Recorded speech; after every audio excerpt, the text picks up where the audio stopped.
On a quiet morning in May of 1992, as a long line of people waited patiently for bread outside of the last remaining bakeries in the capital city of Bosnia, a mortar shell dropped in the middle of the street, killing 22 people in an instant. The former country of Yugoslavia had erupted in an ethnic battle, and the once beautiful city of Sarajevo had transformed into Europe's capital city of hell. Verdan Samalovic, a local talented cello player, looked out the window that morning and to see the destruction of the bakery and the rubble left behind. And at that moment, he knew that he'd had enough. Samakovic felt enraged by the state of his city, but he was powerless to do anything. He was neither a politician nor a soldier, so what could he do about a war? He couldn't just stand by and let people die. The day that followed the bread massacre, Samakovic made a plan. He would do the only thing that he knew best: play music. So, every evening that followed the massacre, Samakovic walked to the middle of the street where the massacre had occurred. There he would sit on a camp stool in the middle of the destruction made by the shell, and he would play his cello, while all around him the war continued. He bravely showed up regardless. And so for 22 days, he played in the same spot, one day in honor of each person who died. And all around him, the community watched him, their hope restored a little bit more every day, in hopes that this small act of bravery would change the fate of their country. This is the story of the cellists of Sarajevo, and it captures a beautiful story of someone who sparked hope in a country full of chaos. I am passionate about community because of stories like this and the power they have to create hope and healing in a community. Community has significantly shaped my life as a believer because I have seen the hope and healing that can come from them, come from a group of individuals that treat people differently in the world to show Christ's love. This led me to wonder how I could possibly create community in my life now, as well as in my future. For anyone looking to find a unified community, I dream of creating a space to connect and to cultivate goodness to create a community that looks different from the world. I came to love community through a bit of trial and error, since originally I wanted to do my capstone on how to run a small business of a coffee shop. And if you know anything about me, you know how much I love coffee and how much I love people. In fact, I literally spilled coffee down the front of me this morning before this. Cleaned up, it's good. But when I went into it, I learned all about business and entrepreneurship, and it just wasn't for me. It wasn't what I loved.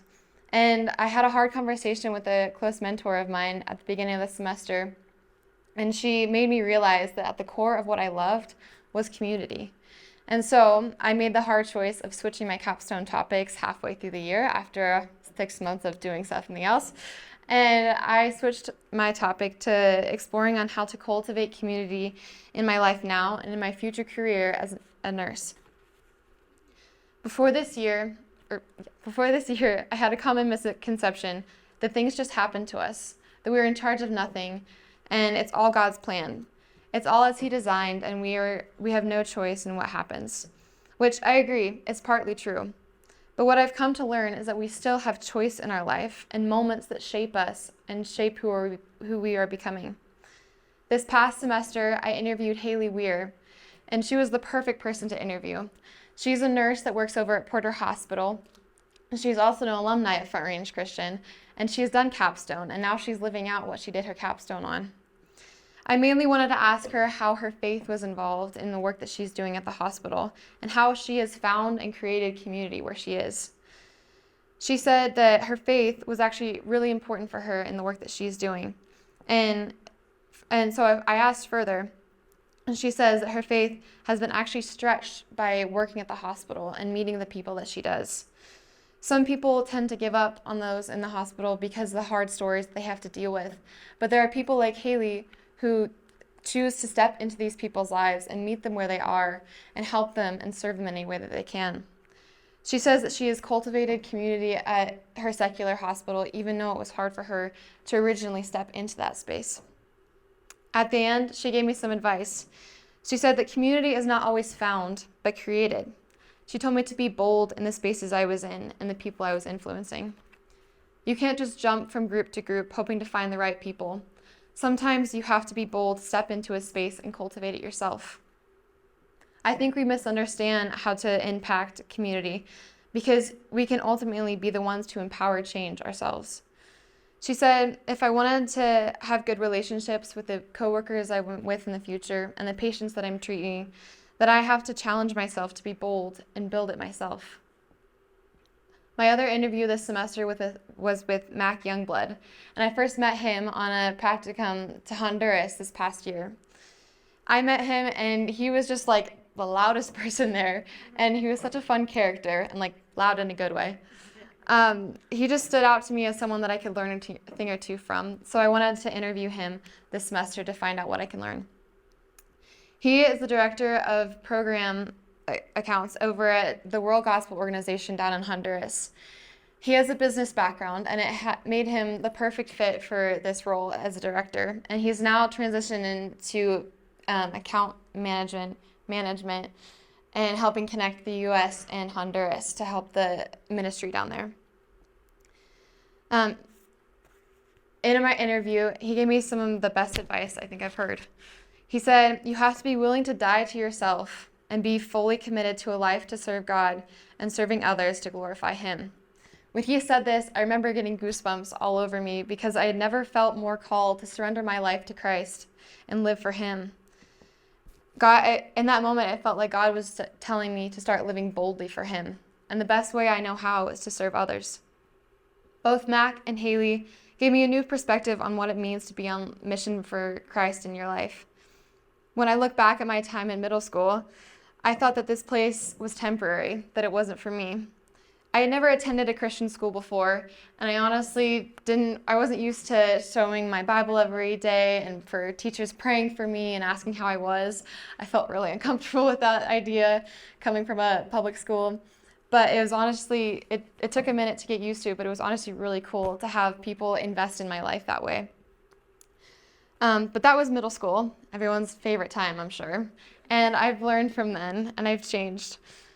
I've learned that if you don't like something in your life, that you can be the one to change it. You don't just have to wait for someone or something to change or form because it may never happen. Complacency can kill a calling from God. Ever heard the saying, pick your hard? It's hard to stay disciplined in your life and do hard things, but it is also hard to stay put and stay where you are in your life. You can change and lead the life that you want to live. I've seen how God has been behind the scenes in my life, crafting a beautiful community and a beautiful story, and I'm so glad that I made the choice to have Him be the Lord of my life. Another major component of community is choice. It's about choosing the right principles in your life that will make or break your relationships. And I would argue that it's always about choosing what is good and true and beautiful in your life. When I was a sophomore, I read a book called Culture Care by Mako Fujimura. I originally found this book after a conversation I had with a teacher, Mr. Static. And it was after a conversation we had in class after I read a commencement speech given by Fujimura. In this speech, he gave a talk about a little girl in the war fields of Afghanistan who ran out to open fire because she saw a flower in the middle of the field, and she wanted to preserve it. It's similar to the story of the cellist of Sarajevo about sparking beauty in the brokenness of our fallen world. So I wanted to dive deeper into the meaning of beauty and what it means to cultivate that. So I read Culture Care. And Fujimura talks a lot about beauty and bringing back glory to God, but he also relates it to community. He says, to engage in culture care is to invest in the deep roots that nourish flourishing in every sphere of life. His ideas of culture care dive deep into the roots of community, and we must preserve those good roots. But we can't just wait for these moments to happen, because they don't just happen magically. Rather, we have to be the ones to choose to be involved. He explains how we are participating in the cultivation of a world that reflects the character of God. We must participate in the cultivation and not just sit back and wait.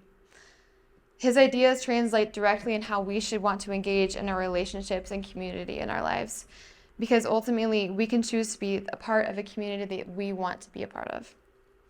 Furthermore, throughout my senior year, I've received guidance from teachers here at Front Range. especially Miss Funk. At the beginning of the year, each senior is given a journal to write all the reflections on all the different assignments we were doing in senior SEM and throughout the year.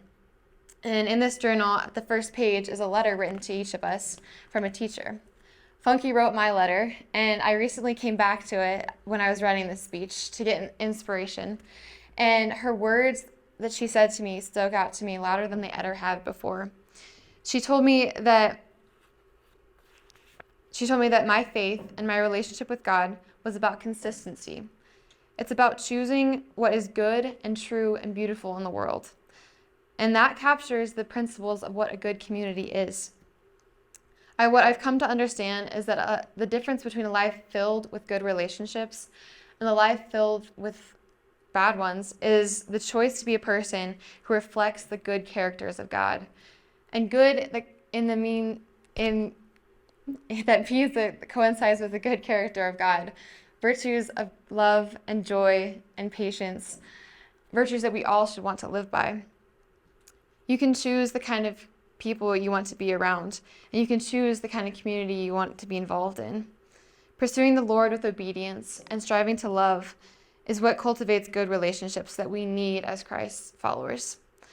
Changing your perspective to see what God calls you and what you want to change in the world as well. You can choose that life over and over again, just as God has chosen to love us over and over again, even if we leave him. Consistency sets the foundation to build a godly community. By choosing to be on mission for God, you are choosing to be a part of a family that glorifies him and shows love to everyone around you. Now, lastly, we've established the principles of a good community and cultivating goodness and love. So how do these ideas merge with nursing in the real world? From my experience this past spring, I shadowed at Craig Hospital to get a full perspective on what this hospital does differently than other ones. Craig is a standalone hospital, which means they don't affiliate with any other hospital system because they don't like to be dictated on how they do patient care or how they do right by their patients, especially when it comes to finances. For my research project, I was focusing on nursing and community. So I curated questions to pass out to the staff at Craig Hospital for them to answer. And the focus for my questions were up here. And they say, how does Craig Hospital do patient care differently? And how are they cultivating community with their unique world of influence? I got incredible feedback from the staff back about how much they love working at Craig. And some of them say that it's literally like working at Disney World. They love it so much. And it was just amazing to see how these people are influencing others in their world. When you are a patient at Craig, you are first introduced to a personalized team of staff that build the treatment plan that is curated for you and your specific injury. People say that it's like being involved in your own little community there, and because you're immediately clicked into a community of support when you get there. Patients will work with their team members to work for their goals that they want to accomplish, and they will also work with their family members of the patients to curate a well-balanced treatment plan. There are also other programs like the peer mentor program for their patients, where former patients who have been through Craig and been through the same situation get to come back and help the patients that are currently there or are just arriving and make them feel not so alone in the situation that they're in. And lastly, before you're discharged, the team comes together with you and they have a little celebration in a conference room, and they get to look back at all the amazing things that you've accomplished. They look back at photos and different things like that, and they get to show you how hard you've worked and how far you've come, ultimately giving their patients hope for their future and life with injury. I saw how I could tangibly be involved in healing and nursing at the community at Craig. I saw the connection between healthcare and my faith because Craig really cares for patients, regardless of their background, because they know how to love people well. Looking back at this surveys, one of the best quotes I got was actually from my mom. She said, "Craig is like being part of a family in the business of truly making a difference." This quickly became my favorite answer, obviously because it's from my mom and she works there, so she's cool. But also because it encompasses everything that I strive for in my life now and what I want in my future career as a nurse. And so at the end of the day, what do we do with all of this? Why does it even matter? We know God created a good community and he created it to be good. I want to seek and explore ways that I can impact people's lives through nursing. My mission is to create a community that treats people differently, to show Christ's authentic love. And I have found that healthcare presents a unique opportunity for me to do that. My challenge for you is this: how can you step into spaces in your life right now to cultivate the character of God? Because maybe you can heal someone's relationship with a simple connection. Maybe you can step into what God is calling you to. You just have to be bold enough to choose to want to enter into that calling. Maybe you can offer a space of peace and hope as the cellist did. Or as Fujimura says, as we should invest in the deep roots that nourish flourishing in every sphere of life to build community. For me, I have found that I can be a part of other people's stories through nursing and build a community to help heal and serve. I believe you can merge nursing care with enhancing the community by exemplifying the love and serving heart inspired by Christ. As 1 Peter says, above all, keep loving one another earnestly, since love covers a multitude of sin. Show hospitality to one another without grumbling.